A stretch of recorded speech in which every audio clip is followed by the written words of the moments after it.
안녕하세요. 다시 찾아왔습니다. 오늘 밤 저와 함께 어둠의 세계로 들어가 한국의 소름 돋는 이야기들을 탐험해 보시겠어요? 이 이야기들은 당신의 심장을 얼어붙게 하고 주변의 어둠이 더 가까워지는 듯한 기분을 들게 할 것입니다. 당신은 이 섬뜩한 미스터리와 마주할 준비가 되었나요? 불을 끄고 이어폰을 끼고 저와 함께 들어보세요. 여기 어둠의 숨결 속에서는 어떤 끔찍한 일이라도 일어날 수 있습니다. 내 모습을 떠오른 건 원시 알았기 때문에 산악은 멀찍이 떨어져서는 노인이 자리를 뜨길 기다렸다. 한참 동안 눈을 두드리던 노인이 힘겨운 걸음으로 자리를 벗어났을 때 산악은 그게 힘을 못하고서 노인이 떠나간 그 자리에 서서 눈을 두드렸다. 선생님, 안에 계십니까? 만나뵙고 싶어서 찾아왔습니다. 열심히 불러보았지만 안에서 별다른 대답이 없었다. 조문에 출소한 지 고작 2주가 지났을 뿐이지만 그간 많은 사람이 왔다 갔다 모양이었다. 좀 이상한 사람 아닙니다. 그냥 잠시 이야기 좀 나누고 싶어서 왔습니다. 여전히 답이 없자 산악은 잠시 고민하더니 조심스레 덧붙였다. 저는 김산악이라고 합니다. 저도 선생님이 주신 그 사람에게 저주벌이었습니다. 그냥 이야기를 좀 나누고 싶습니다. 잠시간 침묵이 이어지던데 안에서 인기척이 들렸다. 눈 오시길. 그리고 곧 문이 열리며 초췌한 얼굴의 남자가 산악을 반으로 뛰었다. 지저분하지만 쫓다기 치우고 편하고서 앉으시길. 대서 탈 건 마땅히 없으니 그래 알고 산악이 노저분한 물건들을 치워놓고 자리에 앉자 정은없이 산악의 맞섰다는 앉았다. 무슨 말이 하고 싶어서 한다. 살인자라고 욕하고 싶은 게다. 아니면 맛으로 다 터져서 고맙단 말을 하고 싶은 게다. 산악은 씁쓸한 얼굴로 말했다. 솔직히 말하면 그 두 글 다 말하고 싶습니다. 감사하다 말하고 싶기도 하고 너무했다고 말하고 싶기도 합니다. 그 말을 정우는 고웃음을 들렸다. 이건 또 처음 보는 반응인들. 보통 좀 하나였지.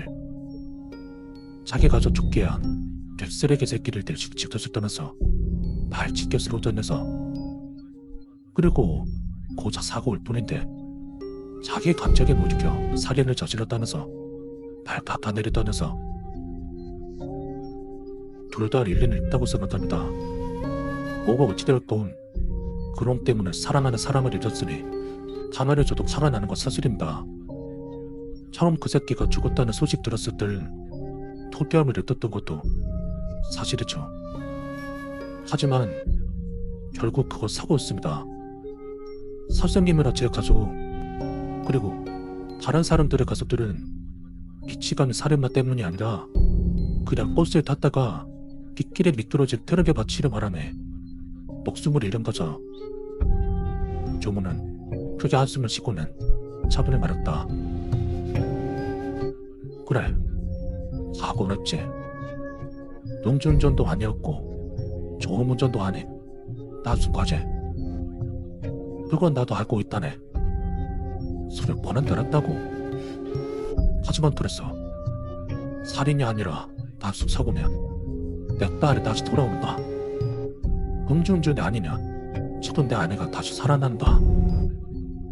자넨 어떤가? 가족을 잃었다면서. 그냥 사고라고 생각하면 마음이 좀 편해지고 막 들겠다던가. 산악은 입을 다물었다. 자네가 어떻게 생각하건 다 하실 건 없다네. 값이란 건난 그놈을 치렀고 제값은 박치렀어. 몇 년 동안 군말 없이 다 먹여서 썩으면서 말이야. 매달 것도 없고 잘못된 것도 없으니 살고를 듣고 싶지도 않고 쫓겨서 여길 바라지도 않아. 그런 얘기 할 거면 그냥 봐주게. 아닙니다. 이런 뻔한 얘기를 하려고 온 게 아닙니다. 다만 조금 복잡한 이야기겠지만 먼저 제 말을 들어주셨으면 합니다. 찬혁은 자살을 고치 않고는 차분히 말을 시작했다.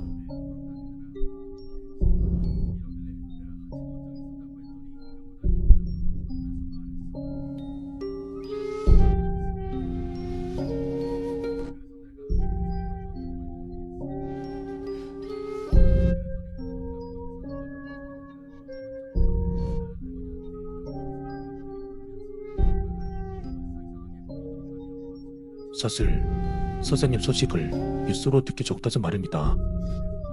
그러니까 선생님의 그 트럭 기사를 죽이기 직전까지 전 결정을 하지 못했습니다.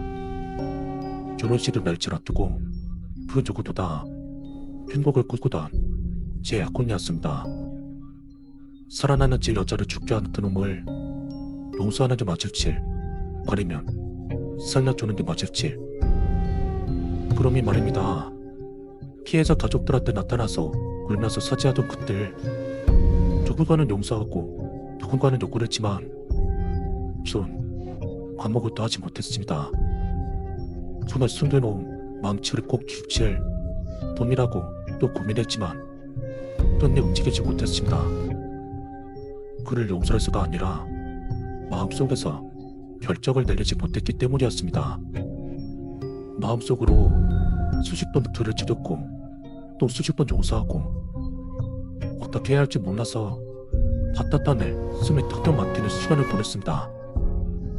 근데 너무 슬프고 답답해서 정말 죽을 것 같던 그때 선생님이 그를 줄여주신 겁니다. 그 순간만큼은 전 정말 구원받는 느낌이 들었습니다. 정우는 산호제 말에 그저 한숨을 쉬었다. 결국 이 청년도 다른 애들과 다를 바 없었다. 종적 움직여야 할 때는 가만히 있다가 이럴 때 자주 편을 들면서 쉽게 쓰는 모조리였다. 그 놈들을 볼 때마다 자신의 분노가 도구가 퇴색되는 것 같다. 기분이 좋지 않았다. 하지만 말씀드렸던 숙들, 그 사람을 죽인다. 정의로운 일은 아닌 것 같습니다. 돈도로 인한 박수, 그 의상도 그 이자도 아니다. 정확히는 해서는 안 된 일이었습니다. 그 맞쫓아 내려던 정우는 산화제 말에 호기심을 느끼며 제자 물었다. 그래서 할 말이 좀 하지 뭐라. 이것도 맞고 저것도 맞다는 배나야 소리 하려고 여기까지 온 건 아닐 것 같은데. 그럼 그냥 간단히 말씀드리겠습니다. 그 사람을 죽이는 일, 그건 해서는 안 될 일이었지만 반드시 해야 될 일이었습니다. 정확히는 제가 했어야만 했는데, 하지만 그 사실이 죽었다는 소식을 들었을 때 엄청난 안도감을 느꼈습니다. 누군가 나 대신 움직여 주었구나. 내 손을 더럽히지 않았구나. 하지만 그렇게 안심한 것도 잠시뿐이었고 말 못한 후회가 곧 몰라왔습니다. 제가 말입니다. 선생님 대신 그놈을 납치하고 선생님 대신 그놈을 죽여서 그놈을 세 조각 하나 뼈 조각 하나 남지 않게 모조리 부셔버려 했습니다. 그리고는 종단이 제값을 치료했습니다. 그건 그 길 지금 제 아내를 위한 일이었고 제가 건단해야 될 짐이었습니다. 그런들 제가 머뭇거리는 사이에 그 일을 뺏겨버린 겁니다. 선생님께 감사한 그만큼 원망스럽습니다. 또 제 마음이 편해진 만큼 그녀에게 죄송했습니다. 그래서 이 짐을 내려놓고자 선생님을 찾아온 겁니다. 도로상 후회하고 머뭇거리지 않기 위해서. 길었던 이야기가 끝이 났지만 이야기를 듣던 정우는 조금도 움직이지 않았다. 산악길 맘치를 꺼내들었을 때에도 마찬가지였다. 조금도 좋지만 지금 제가 해야 할 것을 하려 합니다. 그를 적의 선생님을 지킴으로써 제 의무를 다하는 겁니다. 그리고 선생님처럼 제 값에 저각기 치르고 그녀에게 서지할 써놔줍니다. 네, 반드시 그래야 됩니다. 더 이상 머뭇거릴 수가 없습니다. 산악은 맘치를 높게 든 채 단호한 표정으로 다가갔다.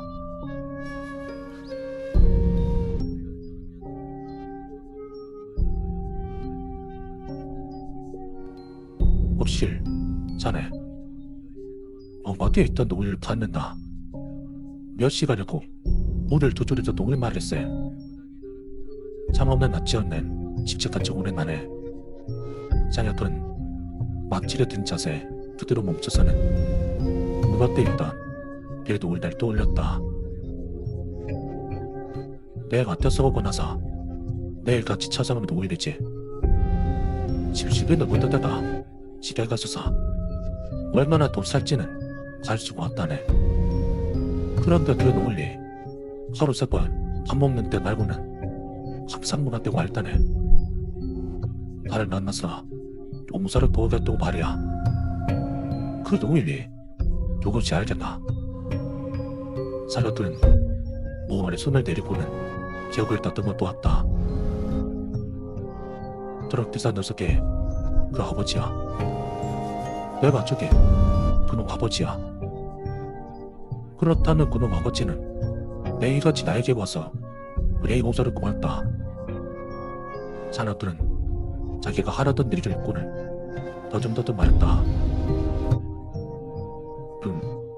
자기 아들이 한 짓을 책임감을 느껴서 어디까지 말했지만 그건 정답이 아닐 게 분명했다. 역시나 남자는 산익의 말을 더 기다리지 않고 귀를 열었다. 들렸어. 자기 아들을 구하고 싶었어. 자네 한번 스모트가 난 그놈을 죽였다 제목으로 감옥에 다녔지. 그런들 시시급하게 되었습니다. 다르지. 난 바다에 버렸다고 집어냈고 시체는 결국 찾지 못했어.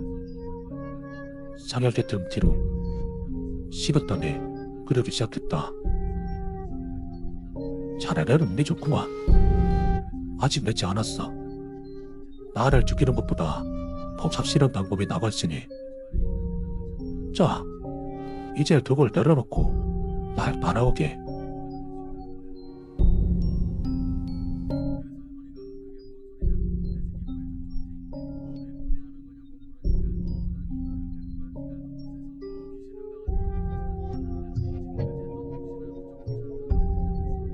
남자로 따라간 곳은 길에서도 머리찌감치 떠나지 노인의 집이었다.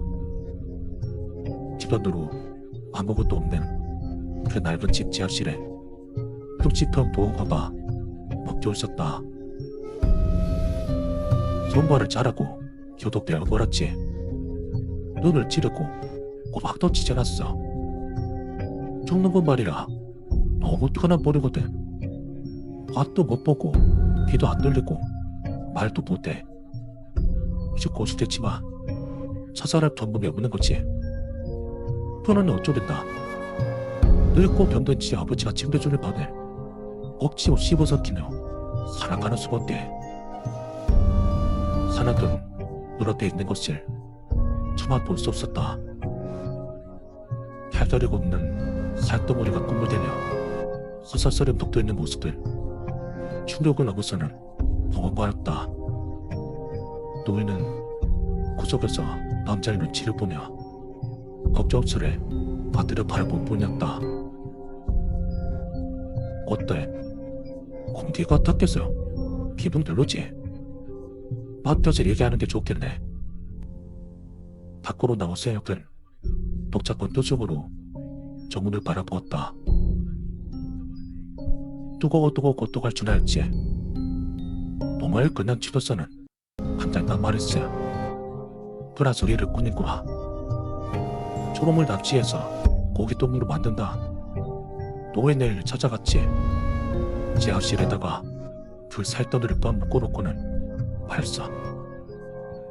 가들레미가 술통에 떨어지는 꼴 보고 싶지 않으면 숨겨놓고서 잘 돌아오더라고.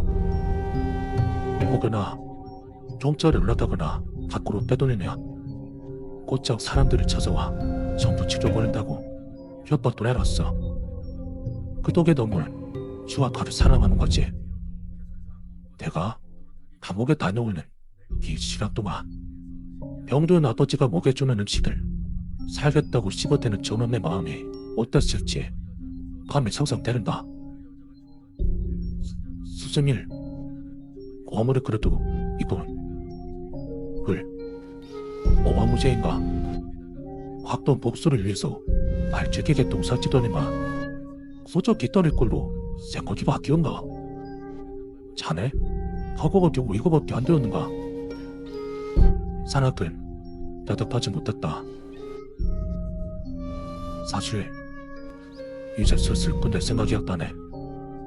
어차피 저 노인네 얼마도 살지도 못할 테니 같이 묶어놓고 불단 굶어 죽길 기다릴 셈 했지. 하지만 자네를 보니 생각이 바뀌었어. 자네에게 길을 내주겠단 말이야. 상혁의 손에 떨리기 시작했다. 이제부터 자네가 책임지게. 노인네가 죽고 난 뒤부터 자네가 이놈을 영접시키는 거야.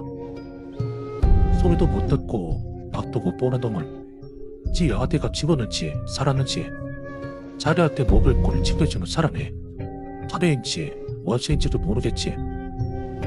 얼마나 지나야 눈치챌까?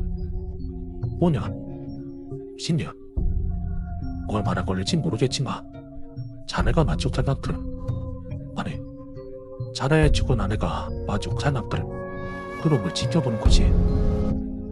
심각하게 화대파도 살아남은 녀석이 고통받는 모습을 말이야. 물론 긴 시간이겠지만 자네도 나처럼 감옥에 갇혀 지낼 덕후를 찾지 않았는다. 차락은 지금 그대의 모습을 떠올랐다. 매일 밤 그림하던 얼굴, 또 반대로 담배 모았다 트럭기사 있던 지가 모습도 떠올려 보았다. 마음속으로 수십 번이나 찍었던 얼굴. 죽이는 거야. 너무 자유롭지. 자네 덕으로 돌아주거나 희망 없이 망설인다냐.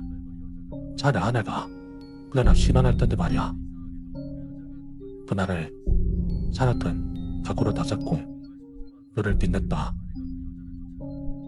눈빛을 본 남자는 만족스럽다는 듯 웃었다. 그래, 잘 지냈구나.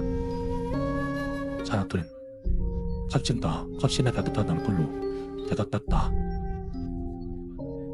늘 거고드렸습니다. 제 아내를 위해서 제가 알아야 될 일이 있다.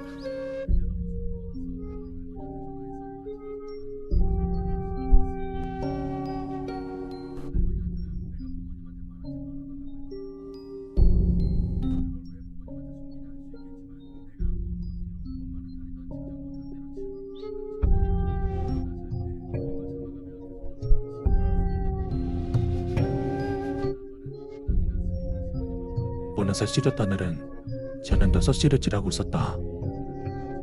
도심속 건물들 사이에서 퇴근길을 재촉하는 회사원들이 우리를 쏟아져 나온다. 또한 그들 사이에 도래낀 채 떠잘떠달 버스 정류장으로 향했다. 또 오늘 퇴직하기에 버스에 사람이 많았다.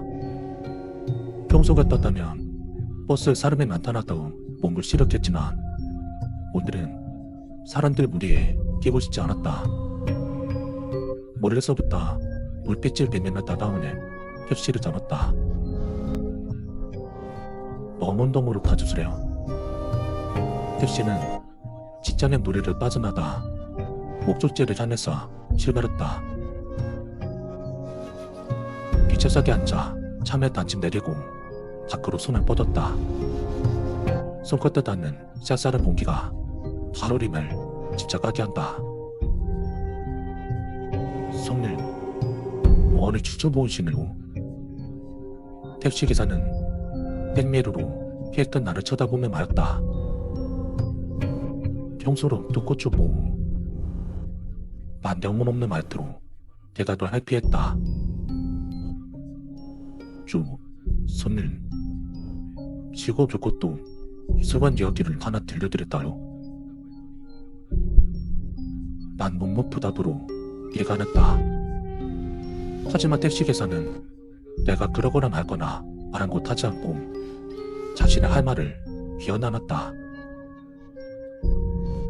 한 1년 정도 됐나요? 그때가 아마 밤 9시 정도 됐을 겁니다. 그때도 손님 같은 회사 오는 분을 들었었죠. 난 여전히 창밖만 바라보고 있었다. 근데 그 손님이 무척 바쁜 것 같았습니다. 마치 누군가에게 쫓기듯이 말이죠. 전 무슨 일이라고 물었죠. 근데 무섭좀 어제든 거달라고 하는 겁니다. 뭐 여하튼 전 알겠다고 하고 앞에 보이는 표지판을 따라 뒤로 갔습니다. 말을 이어나가며 택시기사는 감정이 없는 눈빛으로 백미러 넘어 뒤쳐서던 나를 지레짐치하는 것 같았다. 그러다 그날의 떨렸었고 저택시는 이미 서울을 벗어나서 경기도 외곽으로 쳐보고 있었습니다. 그렇게 한숨을 거고 있는데 뒷자리에 앉아있던 손님이 제게 이런 말을 하더군요. 이곳이 좋겠었다. 네? 세워주살 주사를 정말 이곳이 목적지가 맞습니까? 저는 정말 오해했죠. 그곳은 아무것도 없는 꺼볼판을 몇 선이었으니까요. 택시기사는 백미러를 통해서 여전히 나를 인지하고 있었다. 그 시선은 정말 기도났던 은연한 눈빛이었다. 정말로 써보지 않습니까? 도서관 아무것도 없는 여산이 없다는 것을. 저는 그 손님에게 며칠을 물었습니다. 손님, 이곳은 이름조차 없는 여산입니다. 내 뒤에도 찍힐 수 없는 곳이라고. 네, 저도 압니다. 그러니까 이곳이 제 저지라는 겁니다. 그러더니 그 손님은 소신의 구조권을 투더군요. 그리고 옆에 있는 나무에다가 그 끈을 넣기 시작했습니다. 저는 허울치고 손님에게 달려가 행동을 말렸습니다. 손님, 뭐 때문에 이러시는 건지 모르겠지만 이걸 아는 것 같습니다. 그만하세요. 기사님, 괜찮습니다. 오래전부터 생각했던 일입니다. 모든 일이 다 계획대로 흘러가는 것뿐입니다. 사실 저는 오늘 다니던 회사에서 잘리고 관내로부터 유로 소송을 받게 되었습니다.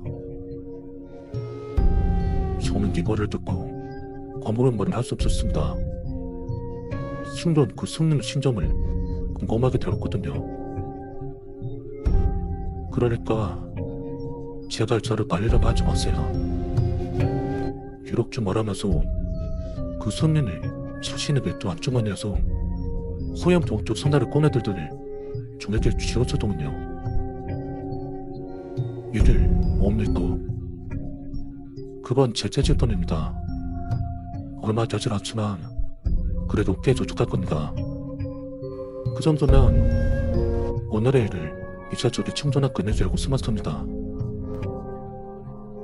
저는 그 동쪽으로 살짝 눌러서 모전했습니다.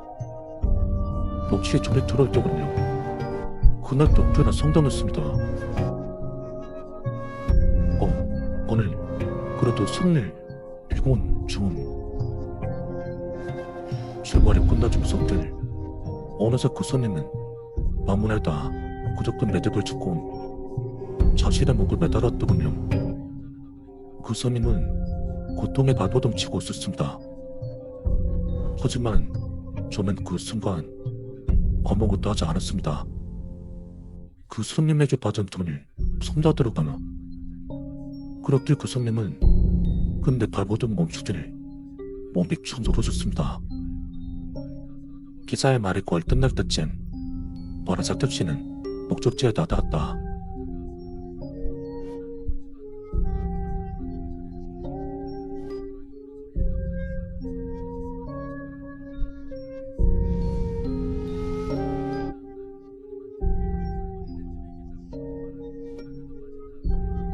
나는 기사의 말을 그저 흘려보낸 채 요금을 계산하려고 했다. 얼마나 왔습니까? 돈은 안 받겠습니다. 손님, 오늘 제 얘기를 들어주신 것만으로 감사합니다. 만 알겠다고 하고서 택시에서 내리려고 했다. 그러자 택시 기사가 앞좌석에서 몸을 뒤로 하며 내 팔을 붙잡았다. 그리고 동문을 흘리며 말을 이어나갔다. 손님, 이제 더 이상 제 택시에 안 타셨으면 합니다. 부탁드립니다. 요금이라면 그때 손님이 저에게 주셨던 액수면 충분합니다.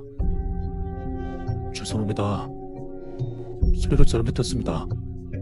그때 손님의 돈을 다 주면 안 됐었는데 그날 이후부터 계속돼서 손님이 제 택시에 타고 이 얘기를 몇 번이나 했는지 모르겠습니다.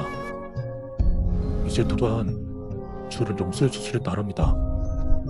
나는 그 말을 듣고 그 자리에 가만히 멈춰섰다. 그 상황하니 택시기사나 바라볼 뿐이었다.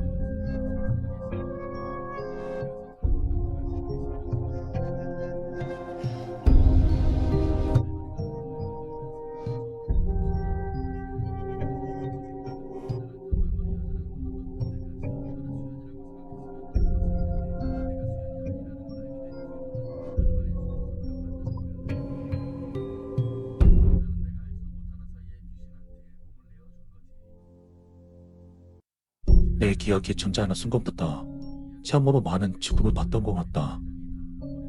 지금의 단도 안 되는 길을 던졌을 적에 직원들 놀이터에서 쪼그리고 앉아 지나가는 벌레나 개미들의 멍덮고 바라보고 있었는데 또는 아이들의 해나도로 술소리와 함께 작은 운동화에 밟혀 진기재지는 생명들을 보며 난 조금 내려만 생각을 하곤 했던 것 같다. 어쩌면 생명이란 저 모래 하늘과 다를 바 없지 않았다. 물론 그때의 어린 나는 모래 하늘이니 생명이니 하는 식으로 생각했던 건 아니고 그냥 어른들이 그렇게 교하다는 동물이나 사람의 생명이나 저 놀이터에 날려서 신경도 쓰지 않는 모래나 다를 바 없는 것 같다고 이렇게 생각했던 것 같다. 하루는 엄마에게 휴가에 지나가는 고난이를 제게도 되냐고 물었다. 엄마는 서재찬 놀라며 왜 그런 생각을 하냐며 날 다그쳤고 무슨 먹고 삼겹살이나 저 고양이나 뭐가 다른 거다고 묻는 내 말에 이렇다 할 대답을 배놓지 못했다. 그때부터 확실해진 것 같다. 생명의 기념이란 상대적인가? 아니, 알고 보면 생명이란 별로 귀하지 않은가?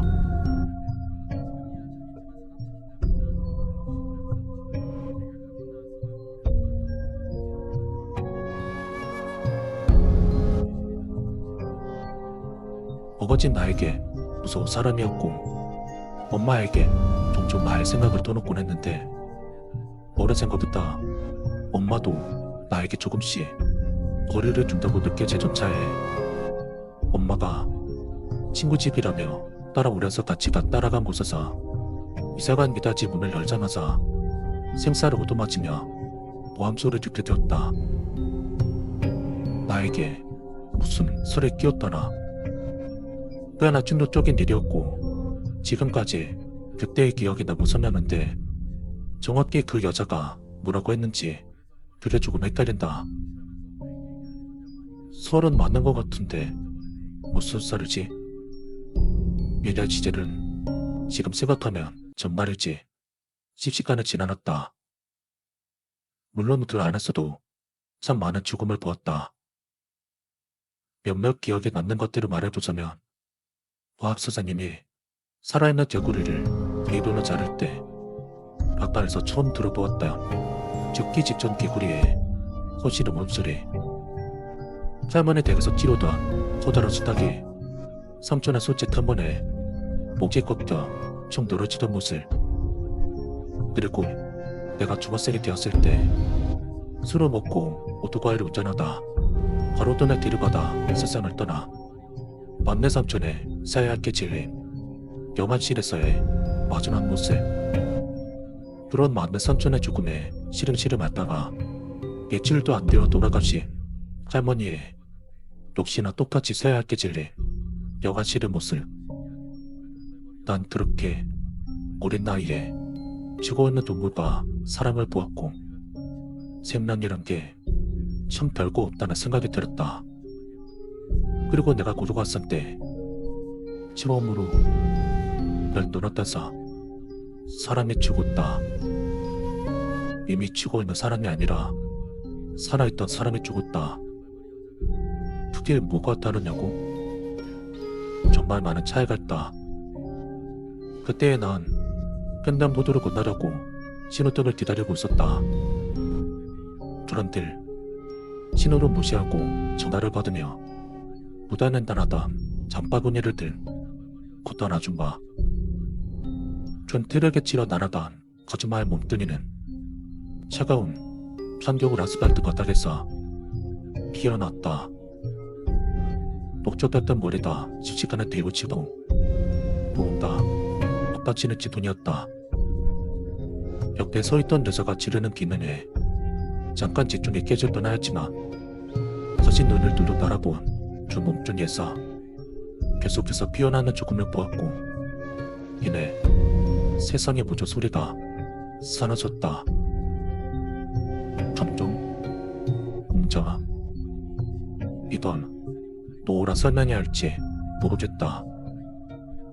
너무 경이롭고 화성적이었다. 생명이란 죽는 순간 피어난다. 생명이 뒤란 기운은 죽음이 전체에서이다. 너무도 아름답고 경이로운 모습을 목격다. 내 자신의 정체되었고 내일 똑같이 느껴지다. 차가운 공기마저도 포근하고 성스럽게 느껴졌다. 난 그 기분을 온몸으로 만끽하고 있었다. 하지만 그 아름다운 순간은 삶으로 작았다.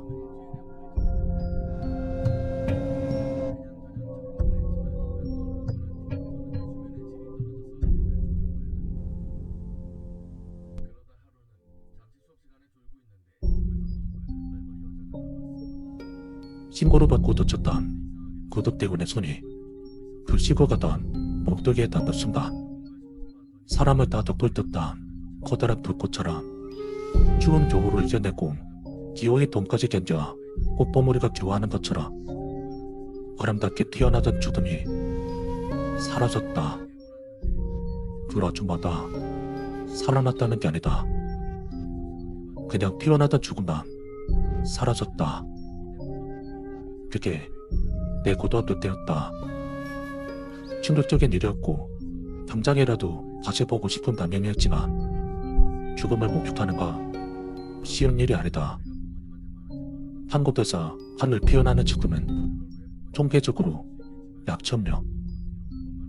당연하지만 5천만이 넘는 인구에 누가 죽을지 특정할 수 있는 방법은 없었고 더군다나 그 당시 학생 신분이었던 내가 할 수 있는 건 사고가 날 만한 장소에서 하염없이 기다리는 것뿐이었다.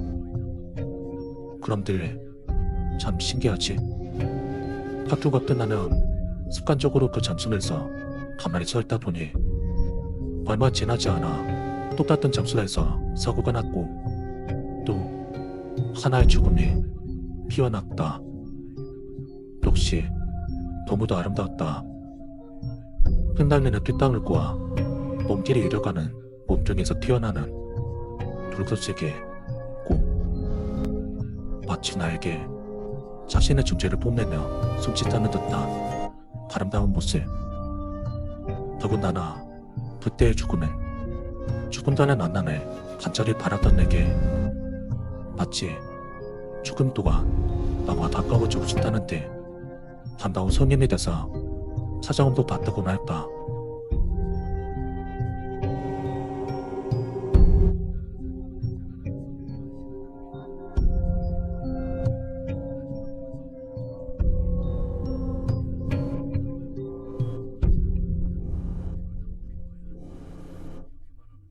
스무 살이 되었을 때 카나다를 샀다. 피어나는 죽음을 사진으로 담으려 무전에도 노력했다.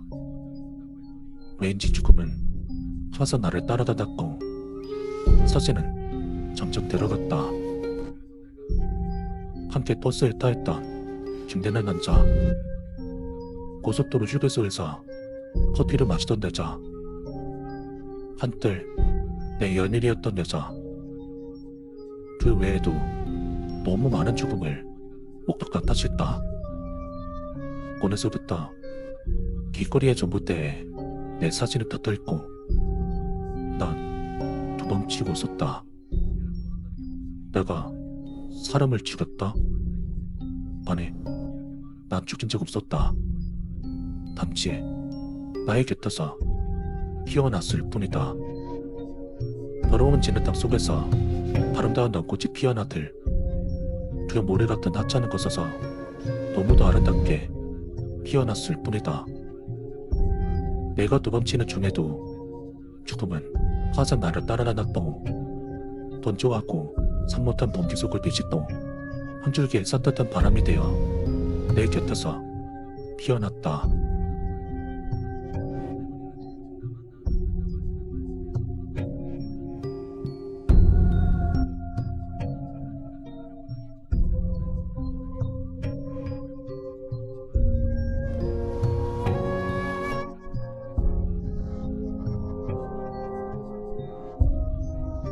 차가운 바닷가와 비좁은 방관에서의 마지막 식사는 고절했다. 피어나지 못한 그들을 따라다 나무로 만들어진 따뜻한 의자에 앉히니 그토록 간절하던 죽음이 코앞으로 다가옴이 느껴진다. 번뜩 들려오는 듣기 싫은 환호성을 무시하며 입안을 가득내려면 침을 선뜻다.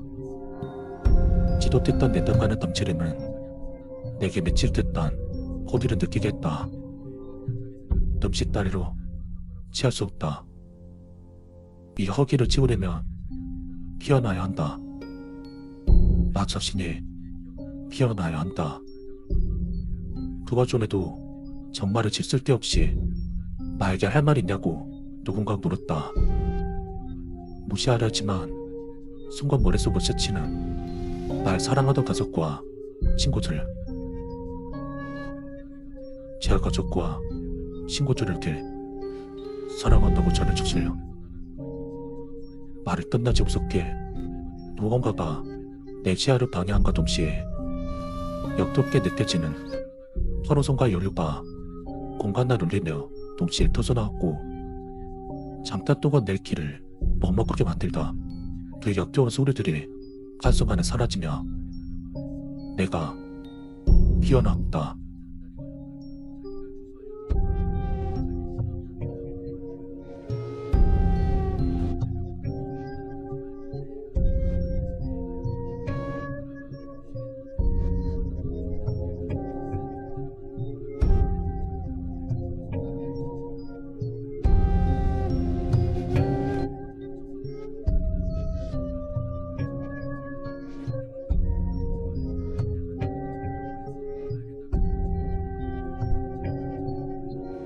이 이야기는 학창시절에 사귀었던 남자친구가 겪었던 일입니다. 당시에 저는 유학생활을 했습니다. 수호됐던 나는 가끔 남자친구의 집에서 무서운 영상이나 호러 드라마를 들여다봤습니다.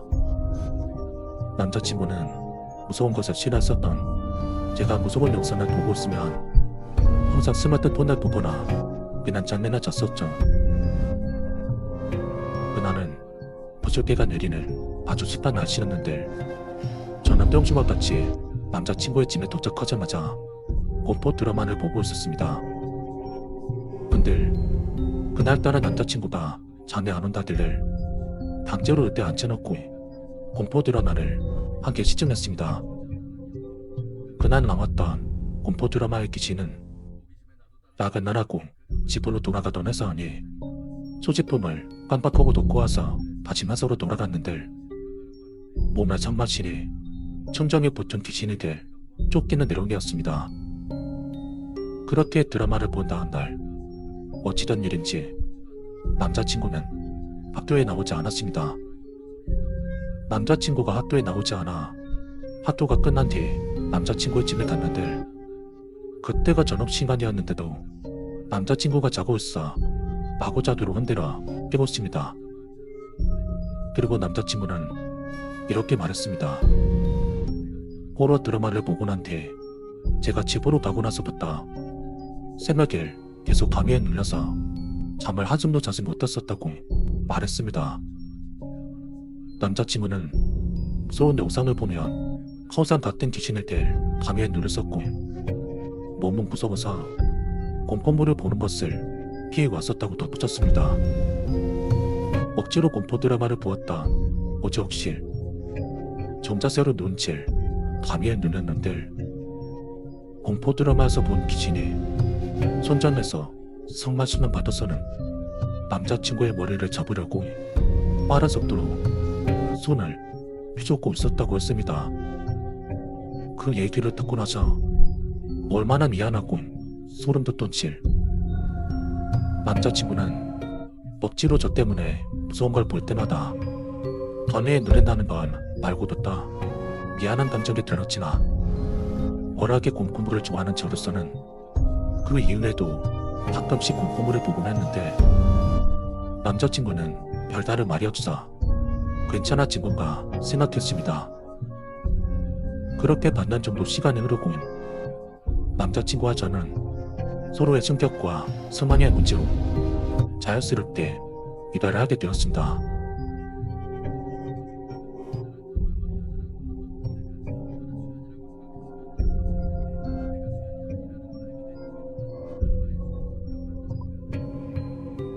그렇게 얼마간의 시간이 다 흐르고 전 남자친구와 친했던 많은 오빠를 만나 오랜만에 술을 마시며 이런저런 이야기를 하던 중 전 남자친구 이야기가 나왔습니다. 그 오빠는 제게 이렇게 말했습니다. 뭐 또 정남칠 기술력에 그 나와서 말인들 이거 뭐 하나지 말라고 했는데 어차피 이제 헤어진 마다니 상관없겠지? 기수가 너랑 공포 드라마 보고 천장에 있는 허리가 붙은 녀석 귀신을 자기 머리를 잡으려고 기적거렸다고 했잖아. 근데 그 귀신을 3초 동안 막 속을 휘졌다가 그 귀신 손이 기수 뒤 머리에 딱 잡혔는데 그 귀신이들 귀에 걸려도 떨껄거리고 웃으면서 귀신이랑 눈이 딱 마주쳤는데 그게 네 얼굴이었다고 하더라. 말도 안 되는. 그렇게 나타난 제 얼굴과 같은 귀신은 이후에도 밤에 눌리면 항상 제 얼굴과 똑같은 모습으로 남자친구를 괴롭혔다는 그런 이야기를 들었습니다. 헤어지게 된 이유가 귀신의 얼굴 때문만은 아니었겠지만 남자친구가 제게 말도 못하고 힘들어질 거 생각하면 마음이 아픕니다. 저와 헤어진 지금 남자친구가 제 얼굴을 하고 있던 귀신에게 더 이상 다리에 눌리고 있지 않기를 바랄 뿐입니다.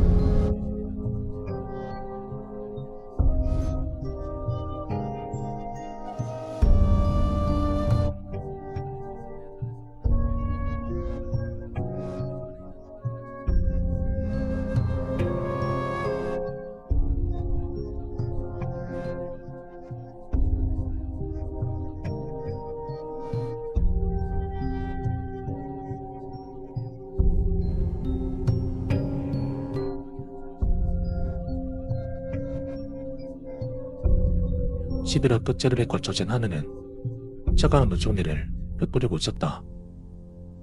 연말을 보내 제일 친한 대학생들이며 차마 친하지 못한 직장인들, 그리고 서로에게 친한 연인들마저 슬쩍 자리를 피한 탓에 남은 시간, 혼자만의 시간을 달아낸 나같은 아르바이트진에게 하늘에서 날리는 눈에 시선을 빼앗겨 감상에 젖는 일담이 없을 것이다. 그럼에도 창밖에서 눈을 떼지 못하고 있는 건 얇은 옷만 자신에 걸친 채 신을 떨며 따뜻한 당장에 손을 열한 명이 신었을 때 때문이다. 눈이 올 때마다 발을 덩덩 오르며 누군가를 기다리는 그네를 지나 누군가 그녀를 데리러 아침저들 본 적이 없었다. 새벽 늦게 되면 엄마를 아기 새처럼 축 처진 채 떠벅떠벅 돌아갈 뿐이었다. 누군가를 기다리는 곳이라면 따뜻해서 시간을 때워도 괜찮을 텐데 굳이 밖에서 기다리는 건 옷도 기우가 있어서였다. 아니면 그녀의 호르몬 옷차림이 보여주듯 따뜻한 아메리카노 한 잔으로 몇 시간이나 옮기고 있을 만한 옆지도 없었을 곳이다. 그냥 그것이 궁금할 뿐이라면 움직이지 않았겠지만 매력적이고도 만스러운 그녀의 모습은 따뜻한 따뜻을 벗어나 말을 걸어볼 사이로 충분할 만큼 내 마음을 끌었다. 혹시 내가 다가가자 기대가 많이 널꾸렸던 그녀는 금슬 실망한 표정으로 바뀌었다. 기다리던 사람이 아니었을 듯했다. 누구 기다리시는 것 같은데 괜찮으시면 카페 안으로 들어오시는 건 어때요? 어차피 손님도 없고 또 밖에 너무 추우니까 제가 따뜻한 거 한 잔 정도는 대접해드릴 수 있거든요. 그녀는 주변에 헐떡거리며 눈치를 살폈지만 그러기에 눈발이 성난 덫이처럼 휘몰아쳤기 때문에 작게 고개를 끄덕였다.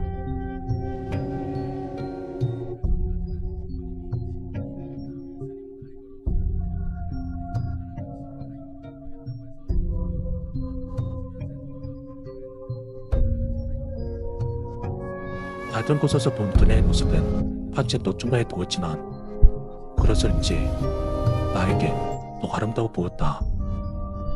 정성스레 내리 따뜻한 아메리카노 한 잔으로 얼어붙은 손을 놓으며 그녀는 여친 밖을 바라보고 있었다. 저 누구를 기다리시는지 여쭤봐도 될까요? 그녀는 창밖에서 눈을 떼지 않고 순순히 말해주었다. 살아나는 사람이여. 충분히 예상했던 대답이지만 실망스러움을 단축기는 힘들었다. 아주 멋진 사람이었어요. 아무것도 모르고 아무것도 없는 저를 너무너무 아껴주었죠. 잠깐이었지만 정말 행복했어요. 지어놓던 그녀의 눈으로 잠시나마 생기가 돌았다. 일 때문에 어쩔 수 없이 떠났지만 둘리는 꼭 전화할 거예요. 저랑 약속했으니까. 첫눈 오는 날 우리가 처음 만났던 여기로 도나할 거라고 약속했으니까. 첫눈이요? 오늘은 첫눈이 아닌데요. 아마 세 번째나 네 번째쯤? 그녀는 내 일물에도 전혀 흔들리지 않았다. 네 번째요. 네, 저도 알아요. 하지만 그이가 착각했을 수도 있잖아요. 어디 사는지는 모르지만 거긴 눈이 안 왔을 수도 있고 사실 네 번째도 아니에요. 3년째 그 일을 기다리고 있거든요. 이렇게 자신의 이야기를 쉽게 털어놓는 것은 그녀가 그만큼 힘든 시간을 보냈다는 뜻이었다. 또한 그녀의 말에 비추어 볼 때 그녀의 기다림은 좋은 결말이 아닐 것이란 뜻이기도 했다.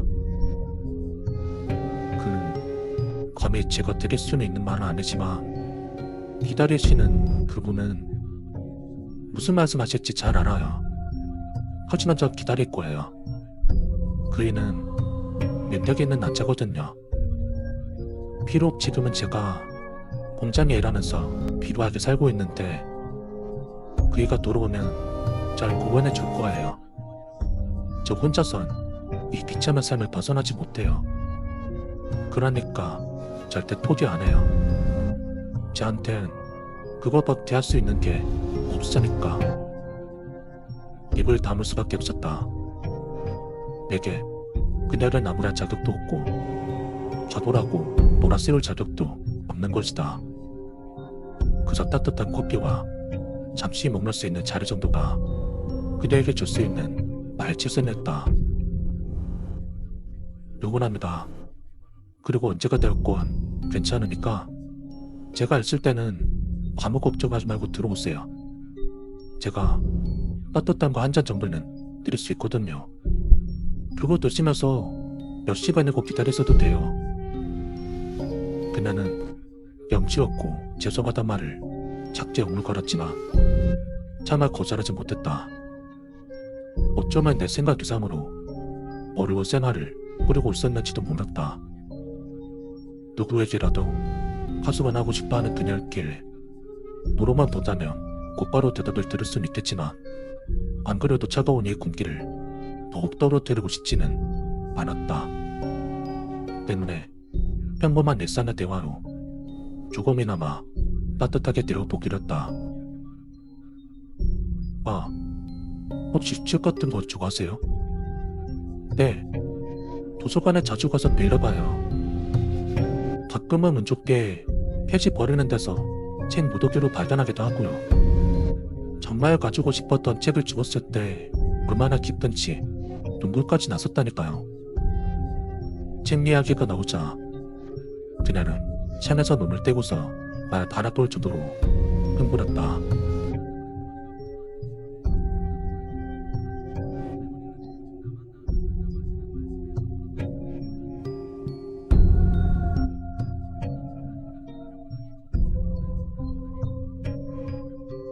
새벽이 짚어지자 그녀의 마음이 내어지들 청난 눈발도 시들어갔다. 한동안 밖을 보는 것도 잊어버린 채 나와 대화를 나누던 그녀는 몹시 아쉽다는 표정으로 자리에서 일어났다. 이제 가봐야겠어요. 오늘도 안 올 건지. 눈도 그쳤고 오늘은 오전쯤 출근이라 집에 가서 잠깐이라도 눈치 붙이려고요. 잠시만요. 마침 심심부리움으로 가져온 책 두 권을 꺼내서 그녀에게 건네렸다.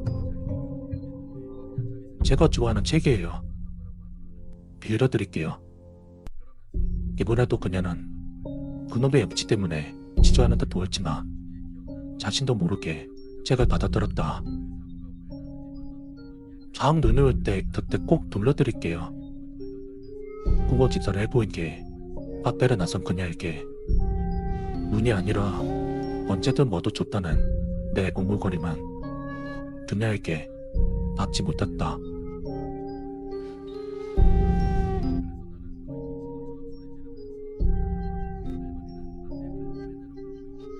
그날께 눈이 오면 그녀는 수줍게 책을 품에 안은 채 탁대로 들어왔다. 난 커피를 내주었고 책에 관한 이야기를 나누며 감히 행복하다고 말할 수 있는 시간을 보냈다. 그녀가 창밖을 바라보는 빈도가 줄어들수록 내 마음은 그녀에게 향했고 돌아가는 그녀에게 또 다른 책들을 안대주며 마실며 달려왔다. 그리고 언제든 마주쳤다는 말은 여전히 건네지 못했다. 그렇게 말하면 간절한 그녀의 마음을 무시하는 것 같아서 때도 있고 눈 자체가 우리 관계를 특별하게 만드는 것 같아서 읽기도 했다. 그녀가 기다리는 사랑과 엮게 특별함을 잊을 정도 덜 현실적이고 가까운 뜻따라 그것이 나에게 기대감을 주었다. 우리가 함께하게 된다면, 우리가 연인이 된다면 어떨까? 아르바이트하며 학자금 대출을 갖고 있는 내가 처정이 좋지 않은 그녀에게 백마탄 완전이면 될 수 없었다. 대신 둘이서 함께 좋아하는 거라며 한 걸음씩 꾸준히 미래에 대한 준비를 충분히 할 자신있다. 그 사실을 덕질하는 용기를 가져다 주었고 마침내 그녀가 눈이 내리는 밖을 바라보지 않게 되었을 때 난 그대인 줄 알았다. 그 남자 오지 않을 거네요. 이미 알고 계시잖아요. 그녀는 한동안 말이 없다가 정말 오랜만에 창밖을 바라보았다. 그 남자가 당신에게 어떤 의미인지 알아요. 당신은 사랑을 주었고 힘들게 생활하는 당신을 구원해줄 사람이란 것도. 하지만 그 사람은 돌아오지 않을 겁니다. 그러니까 기다리는 거 이제 그만하세요. 하지만 그녀는 단호했다.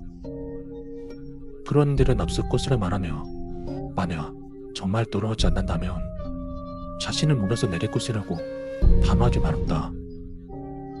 난 주눈이 닫아다 그녀의 맞은편에 앉았다. 전 능력 없는 사람이에요. 아마 그 남자보다 못났고 또 가난하죠. 제가 아무리 의도도 당신의 공헌이 될 수는 없을 거예요. 하지만 적어도 지금 당신한테 있잖아요. 제가 손을 전화드릴 수 있어요. 눈 맞으면서 따는 게 아니라 손을 놓으면서 책에 따져줄 수 있을 만큼.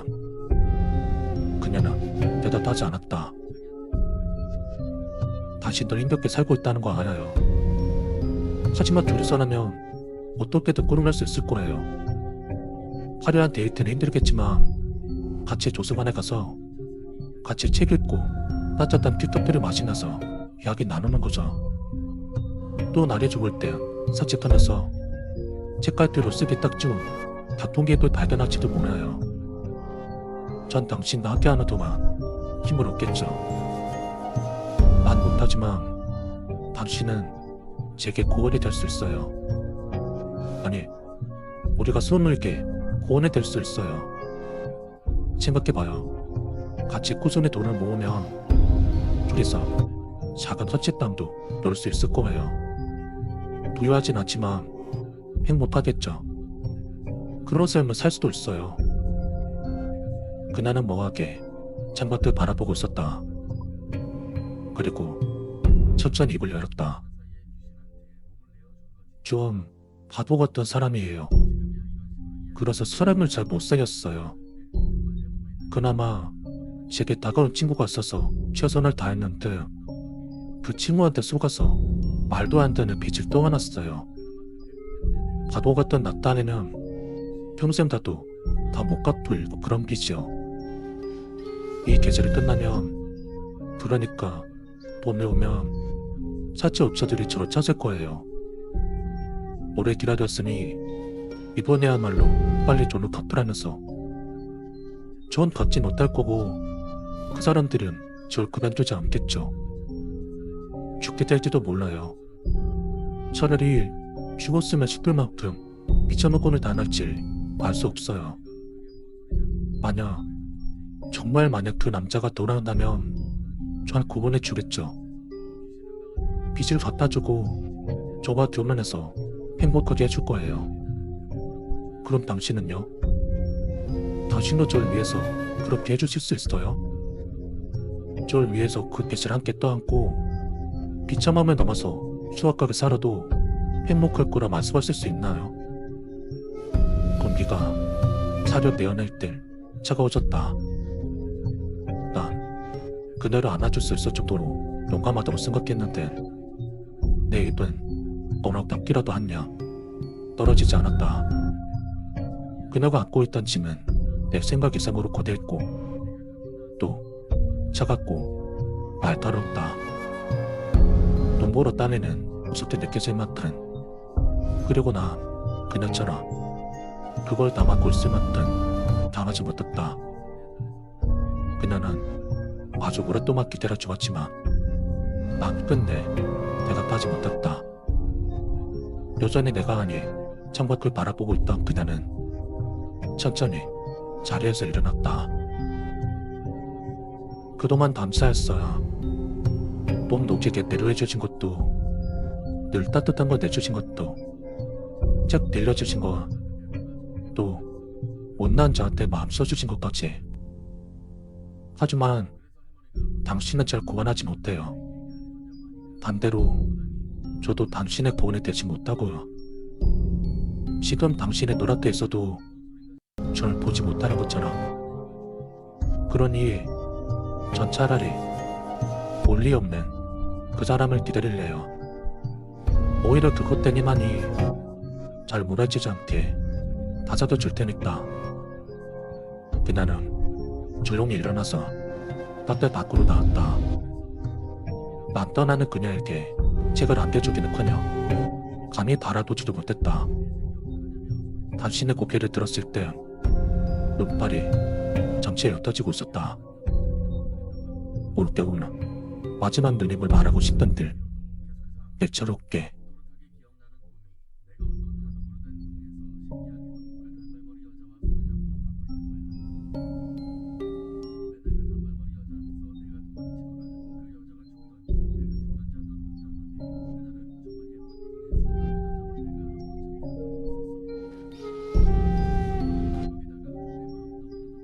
봄이 되자 카페 사장은 가게를 내놓았고 다른 가게가 들어서며 일자리를 잃게 되었다. 학자금 대출을 받고자 수십 석인 일을 하게 된 뒤로 어떻게 계절을 낚였는지도 모를 정도로 조시는 시간을 보냈다. 온갖 지선들을 시달리다가 해가 뜰 때쯤 일이 끝나 편의점에서 피내를 때우는 그런 일상. 책을 읽을 시간도 모험가에 대해 생각할 시간도 내게 주어지지 않았다. 아니, 어쩌면 억지로 떠오르는 생각을 밀어 넣었는지도 모른다. 오늘 밤 이야기는 어떠셨나요? 우리가 모르는 어둠 속에는 정말 아무것도 없을까요? 아니면 우리가 상상도 못할 기밀이 숨어 있을까요? 여러분의 생각을 댓글로 남겨주세요. 이 이야기가 흥미로웠다면 좋아요와 공유를 눌러주시고 어둠의 숨결 채널을 구독하여 다음 이야기들도 놓치지 마세요. 이야기를 들어주셔서 감사합니다. 다음에 더 소름 끼치는 이야기로 다시 찾아뵙겠습니다. 오늘 밤은 편안히 보내시길 바랍니다. 가능하다면요.